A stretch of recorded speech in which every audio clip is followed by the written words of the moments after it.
এভারকেয়ার হাসপাতাল থেকে বের হলেন বিএনপির ভারপ্রাপ্ত চেয়ারম্যান তারেক রহমান। মা বেগম খালেদা জিয়ার শেষ সময়ে হাসপাতালে তার পাশেই ছিলেন তারেক রহমান সহ পরিবারের অন্য সদস্যরা।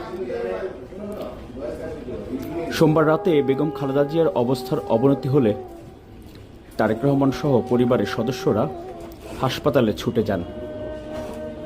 সারা রাত মায়ের শয্যা পাশেই ছিলেন তারেক রহমান।